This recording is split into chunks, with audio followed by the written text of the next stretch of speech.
hindi ako bratinela o spoiled brat. Ang budget ng Pilipinas ay hawak lang ng 2 tao. Magandang araw po, Madam Vice President. Una sa lahat, nagpapasalamat po kami sa pagkakataon na binigyan niyo po sa amin at makapagtanong po sa inyo. Pero bago po ang lahat, ma'am, ano po ba ang dahilan at nabigyan niyo po kami ng pagkakataon na magpa-unlock po kayo ng interview? Maraming salamat sa pagkakataon na ibinigay sa akin ngayong araw na ito.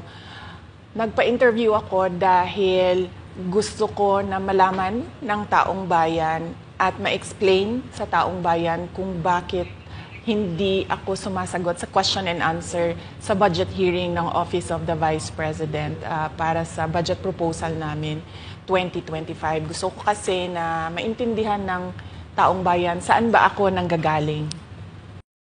Madam Vice President, sa mga nakaraang linggo po, naging laman ng balita ang naganap na hearing sa House of Representatives po para sa 2025 OVP budget. May mga nagsasabi na nag-asal bratinelya daw po kayo, lalo na sa House of Representatives. Hindi daw po kasi kayo sanay na matanong sa mga bagay-bagay, kaya ganoon na lamang po ang naging asta ninyo. Ano po ang reaksyon niyo dito? Sanay ako na sumagot sa mga tanong ng mga bagay-bagay.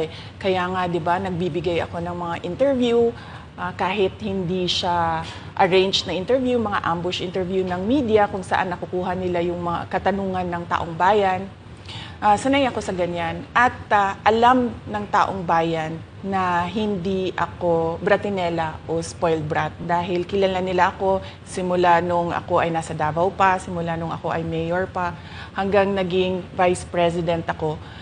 Kilala ako ng taong bayan na hindi ko inaabuso ang aking power at ang aking authority sa lahat ng mga opisina na nahawakan ko.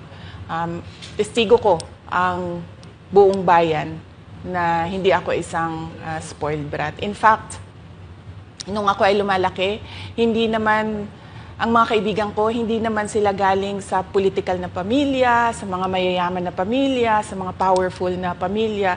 Sila ay mga ordinaryong tao lamang at yun ang kinalakihan ko. Isang ordinaryong environment ng isang ordinaryong citizen ng ating bayan.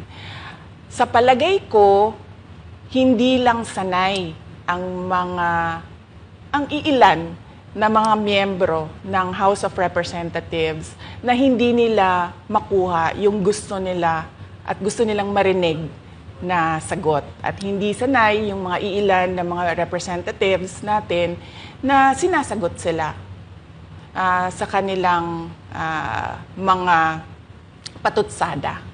Kaya sa tingin ko, isa din itong parang atake din nila na parang, oh, bratinela yan. Kahit na sumagot naman ako, hindi nga lang sa gusto nila.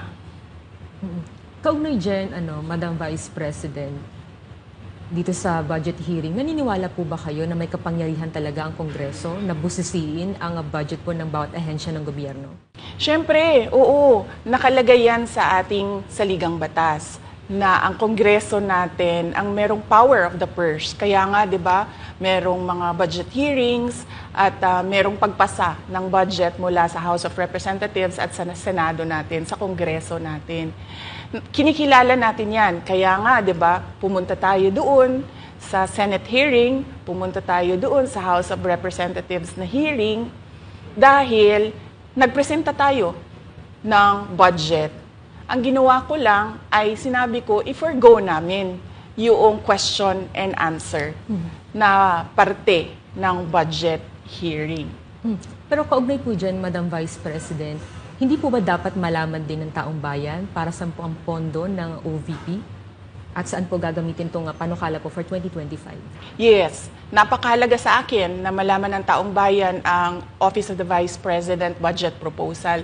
Kaya nga, bago kami pumunta sa Senate, bago kami pumunta sa House, ay pinublish namin yung budget proposal namin sa aming website, sa Office of the Vice President, sa social media platforms namin.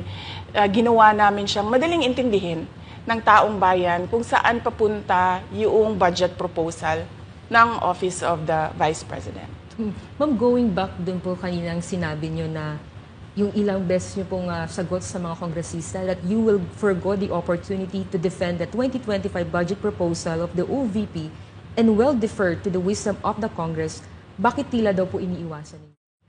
Parang ganun po yung lumalabas daw. Oo.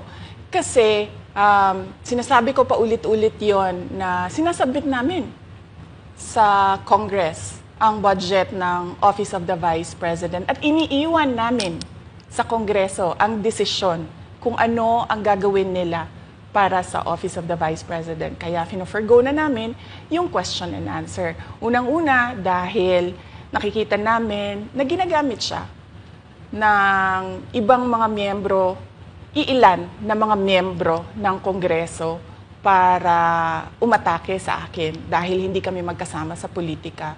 At pangalawa, kasi ang budget ng Pilipinas ay hawak lang ng 2 tao. Isa yan sa mga rason kung bakit ako nag-resign sa Department of Education.